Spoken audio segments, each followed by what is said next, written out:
Hello friends, so in today's video let's solve the Leetcode weekly contest problem 1, that is longest subsequence with limited sum. So we are given two integer arrays nums and queries of length m and m, and we need to return an answer array of length m where answer of I is the maximum size of a subsequence that we can make we can take from nums such that the sum of its element is less than or equal to queries of I. Correct. So we are given the first question as 4 5 2 1 and 3 10 and 21. So let's this is my array and this is my queries. So I want the maximum size of the subsequence such that its sum is less than or equal to 3. So what I can do, I can pick 1 and 2. Correct. So for 3 my answer would be 2. I want the maximum size of a subsequence such that its sum is less than or equal to 10. How many elements I can pick up? So 1 and 2 I can pick up.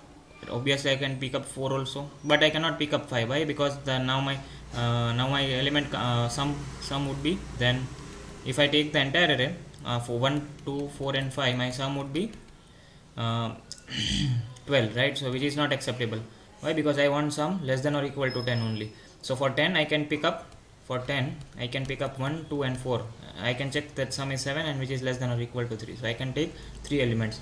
Now similarly for 21 I can take the entire array. Why? Because my entire array sum is 12 and I require 21, so I can take all array elements.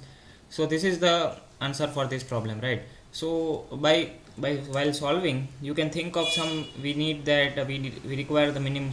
I need to take maximum elements, right? So that is what is I am requiring.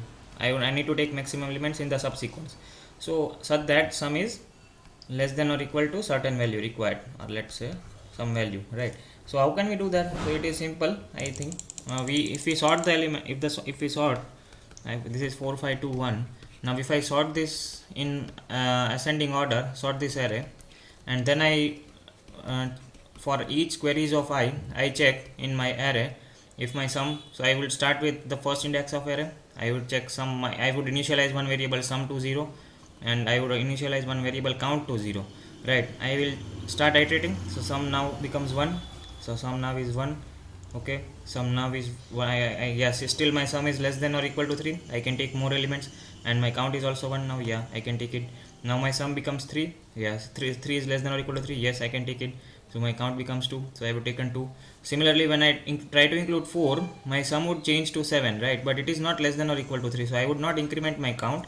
Rather what I would do, I would push my count in an answer vector, right? Meaning we need to return an answer vector, so I would push back my result or count here in count.